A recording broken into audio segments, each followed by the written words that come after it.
Halo semuanya, pernah nggak sih Anda natap layar kosong terus ngerasa stuck, bingung banget harus mulai dari mana pas mau bikin desain antarmuka aplikasi atau website? Kalau iya, tenang aja, Anda sama sekali nggak sendirian. Di panduan visual kali ini, kita bakal bedah tuntas gimana caranya ngubah layar kosong itu jadi alat buat nyiptain karya yang luar biasa. Bener-bener dari nol. Yuk kita langsung mulai aja. Oke, ini dia peta perjalanan kita hari ini. Kita bakal bahas mulai dari apa itu Figma, gimana langkah pertamanya, anatomi ruang kerjanya, eksplorasi toolbar utama, membedah panel properties, dan terakhir, manajemen layer dan ekspor. Nah, jujur deh, pernah nggak sih Anda ngerasa kalau desain UI/UX itu kelihatannya ribet dan menakutkan banget? Ya, software desain emang kadang kelihatan mengintimidasi dengan puluhan tombol dan panel yang bikin pusing. Tapi, saya janji, di sesi kali ini kita bakal pelan-pelan belajarnya, langkah demi langkah. Percaya deh, ini bakal jauh lebih gampang dari yang Anda bayangin. Kita masuk ke bagian pertama. Sebenarnya apa sih Figma itu? Singkatnya gini, Figma itu ibarat jembatan penghubung yang krusial antara gimana sebuah aplikasi kelihatan secara visual sama gimana dia berfungsi nantinya secara interaktif. Dan hebatnya, ini dilakuin bahkan sebelum ada satu baris kode pun yang ditulis sama developer. Ini benar-benar senjata andalan buat para desainer dan developer buat bikin purwarupa atau desain antarmuka yang super realistis. Terus kenapa sih alat ini populer banget? Nah, kelebihan utamanya tuh benar-benar revolusioner. Anda nggak perlu repot download file instalasi yang berat, karena semuanya jalan mulus langsung dari web browser Anda. Gak cuma itu, yang paling menakjubkan adalah fitur kolaborasi real-time-nya. Anda bisa kerja bareng tim atau klien di waktu yang bersamaan, persis kayak lagi ngetik bareng di dokumen online. Praktis banget kan? Lanjut ke bagian 2. Gimana nih cara mulai langkah pertamanya? Buat mulai, Anda benar-benar cuma butuh hitungan detik. Nggak ada tuh proses yang berbelit-belit. Tinggal login pakai akun Google Anda yang udah ada, kasih nama profil Anda, kayak contoh dari sumber kita hari ini yang pakai nama Notebane, terus pilih bidang desain, dan langsung klik aja buat mulai mendesain. Proses adaptasi yang benar-benar cepat buat pemula. Oke, sekarang bagian ketiga. Kita kenalan yuk sama anatomi ruang kerjanya. Lihat area kosong yang luas banget di tengah ini? Ini namanya kanvas. Bayangin aja, ini tuh meja kerja raksasa Anda yang nggak ada batasnya. Di sini, semua ide-ide digital liar Anda bakal dihidupkan. Semuanya berpusat di sini. Biar gampang, kita pakai trik memori spasial ya. Bayangin ruangannya kebagi 4.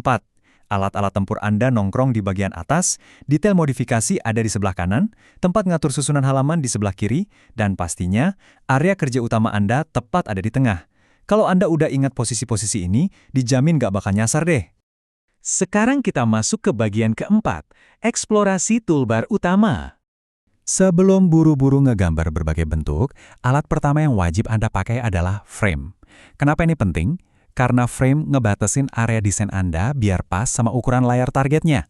Misalnya, Anda bisa langsung milih preset ukuran buat iPhone 11 Pro atau Google Pixel. Nah, kalau bingkai layarnya udah siap, baru deh Anda bisa pakai alat bentuk kayak kotak, lingkaran, atau masukin gambar buat ngisi layar tersebut. Nah, dari semua alat yang ada, fitur yang satu ini bener-bener ngebantu banget, fitur Add Comment. Bayangin, Anda bisa langsung nempelin catatan revisi, ngasih instruksi, atau sekedar ngasih reaksi emoji langsung di atas tombol atau gambar tertentu di kanvas. Ini tuh bener-bener jantungnya kolaborasi dan teamwork modern.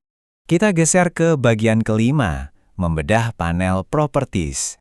Ada konsep dasar yang kadang bikin pemula kebingungan, yaitu bedanya fill dan stroke. Padahal simpel banget loh. Fill itu ibarat cat yang ngisi bagian dalam objek Anda. Bisa warna solid atau gradasi. Nah, kalau stroke, itu garis tepi atau border yang ngelilingin objeknya. Ketebalan sama tingkat transparansinya juga bisa Anda atur sesuka hati dengan bebas. Sekarang, coba perhatiin angka 20 yang simpel ini. Di panel property, kalau Anda ubah pengaturan yang namanya border radius ke angka 20, wos, kotak kaku bersudut tajam tadi langsung disulap jadi tombol modern dengan sudut melengkung yang elegan. Ini bukti nyata gimana ubahan angka kecil aja bisa ngasih efek visual yang masif. Figma ini juga bukan murni cuma buat mendesain aja ya. Coba klik tab Inspect. Secara cerdas, sistem bakal otomatis ngegenerate kode pemrograman langsung dari desain yang Anda bikin. Entah itu kode CSS buat web, kode buat iOS atau Android, semuanya udah diterjemahin. Jadi, udah nggak ada lagi alasan buat developer marah-marah nanyain kode warna atau ukuran margin ke Anda. Semuanya beres. Dan akhirnya kita sampai di bagian ke-6, manajemen layer dan ekspor. Penting banget buat ngerti beda strukturnya. Gini cara bayanginnya. Pages atau halaman itu ibarat buku-buku catatan yang beda di atas meja Anda. Satu buku buat desain utama, buku lain khusus buat numpuk ikon. Sementara layers atau lapisan itu lembaran-lembaran kertas individual yang numpuk ngebentuk satu susunan desain di dalam satu bingkai. Manajemen layer yang rapi itu rahasianya desainer yang tenang, biar Anda nggak pusing sendiri sama file bernama final banget atau final terakhir.